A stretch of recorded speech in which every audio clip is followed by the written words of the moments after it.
Welcome back mga ropa, kwentuhan muna tayo. Pag-usapan naman natin ngayon ang game ng Los Angeles Lakers at ito ay kontra sa koponan ng Portland Trail Blazers. Coming into this game mga ropa, ang standings sa koponan ng Lakers ay 12-11, samantalang Portland Trail Blazers naman ay tumataginting na 8-15. At dito nga pala sa game na to mga ropa, wala si LeBron James at si Austin Reeves dito sa lineup ng Lakers. Ngayon mga ropa, tingnan natin ang ginawang diskarte dito ni Coach JJ Redick kahit wala ang kanyang mga main stars na si Austin Reeves at si LBJ. Panalo naman ang koponan ng Lakers dito kontra sa koponan ng Portland Trail Blazers. Nakamit ulit nila ang panalo. Ngayon mga ropa, ito ang game analysis at breakdown Lakers versus Portland Trail Blazers. Simulan na natin to. Okay, game. Ang unang pansinin natin dito mga ropa, yung first five na ginamit dito ni Coach JJ Redick. Nag-adjust dito si Coach JJ Redick dahil wala nga dito si Austin Reeves at si LBJ. Ang starting point guard niya dito mga ropa, si Gabe Vincent. Shooting guard niya dito si Max Christie. Dalton Knecht at Rui Hachimura naman ang forwards at ang kanyang starting center dito ay si Anthony Davis. Ngayon mga ropa, dito sa mga unang minuto ng first quarter, ang napansin kong ginawang game plan dito ni Coach JJ Redick ay puro isolation ang ipatake sa kanyang mga players. Sa possession na to mga ropa, Anthony Davis versus DeAndre Ayton.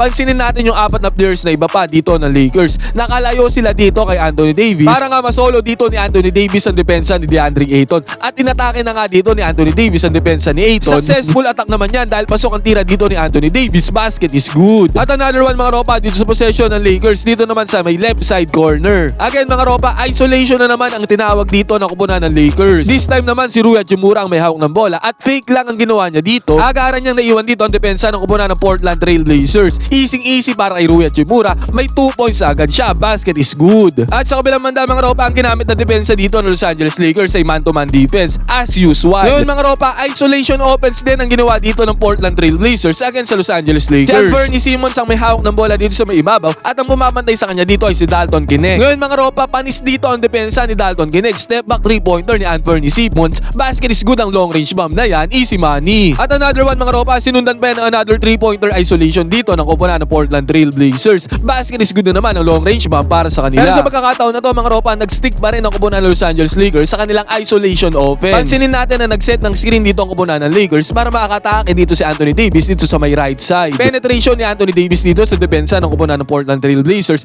At again mga ropa, nakascore na naman si AD dito. Basket is good na naman para sa kanya. At dito sa second quarter mga ropa, pinasok ang rookie na si Quincy Olivari for the first time. Nakapukol siya ng kanyang first ever 3-pointer dito sa NBA. Pasok ang tira na yan ni Quincy Olivari. Easy money. Sa pagkakataon na to mga ropa, nakukuha ng Lakers ang kanilang mga gustong tira dahil yan sa depensang ginagawa ng Portland Trail Blazers. At dito nga mga ropa, open na open si Quincy Olivari sa may 3-pointer. Pero dito sa first quarter mga ropa, hawak pa ng kupunan ng Portland Trail Blazers ang kalamangan against sa Lakers. At syempre dahil din yun sa ginagawang depensa ng Lakers, aminin na natin mga ropa na ang kupunan ng Lakers ay hindi talaga magaling or maganda ang depensa. So basically mga ropa, tong dalawang kupunan na naglalaban na to, mababa ang defensive rating sa NBA. At sa pagkakataon na to mga ropa, si Dalton Knecht naman ang tumirada dito para sa kupunan ng Lakers. Pasok ang mid-range jumper niya dito, basket is good. At dito na umalago ang kupunan ng Lakers mga ropa sa second quarter. Dalawang magkasunod na fast break ang kanilang nakuha dito. Unang-una ay fast break ni Rui Hachimura mga ropa at sinundan niya ng fast break slam dunk ni Dalton Knecht. At nagkaroon ng pagkakataon dito ang kupunan ng Los Angeles Lakers na ma-open si Rui Hachimura dito sa may top of the key 3-pointer. Dahil open yan mga ropa, pinukol ni Rui Hachimura ang 3-pointer na yan. At sa pagkakataon na yan mga ropa, dito sa second quarter,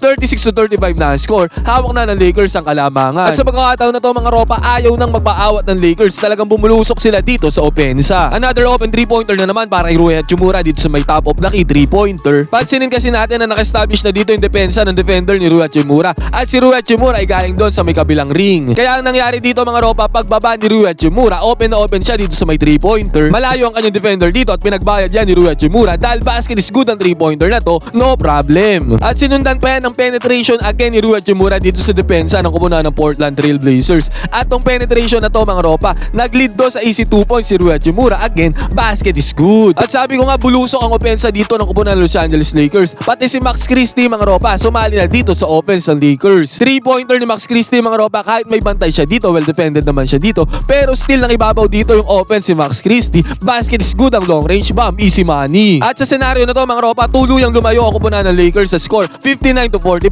14 points na ang kanilang hawak na kalamangan dahil sa bulusok ng kanilang opensa. At dito tayo dumako sa third quarter mga ropa dahil ito ang naging quarter ni D'Angelo Russell. Take note mga ropa, si D'Lo ay nagtala dito sa game na to ng tumataginting na 28 points, 5 rebounds at tumataginting na 14 assists. At dito mga ropa, 2-man game nila ni Anthony Davis. Nag-set ng high screen dito si Anthony Davis at inikutan lang ni D'Lo dito ang depensa ng kupunan ng Portland. Sabay tira tira ng step back 3-pointer. Pasok ang tira na to ni D'Lo sa may long range, ba ang basket is good para sa kanya. At dito mga ropa, makikita natin ang importansya din ng isang D'Angelo Russell off the bench. 2-man game na naman ang pinairal nila dito ni Anthony Davis. High screen na naman ni AD dito. Nag-send ng double team dito ang kupunan ng Portland Trail Blazers kay D'Lo. Pero sa send nila ng double team na yan mga ropa, rumol na si Anthony Davis papunta doon sa may paint. Ang problema dito sa depensa ng Portland Trail Blazers, wala silang ko-close out dito na defender kay Anthony Davis. Kaya pagkapasa ni D'Lo kay Anthony Davis ang bola mga ropa, walang resistance. Easy ang 2 points dito para kay AD. Basket is good. Pero bago matapos ang third quarter mga ropa, nakasunod-sunod na puntos dito ang kupunan ng Portland Trail Blazers. At yung isang puntos dito ng kupunan ng Portland Trail Blazers ay galing sa turnover ni D'Lo. Maubos na ang oras dito mga ropa, pero pagkalayo-layong tira dito ng Portland Trail Blazers,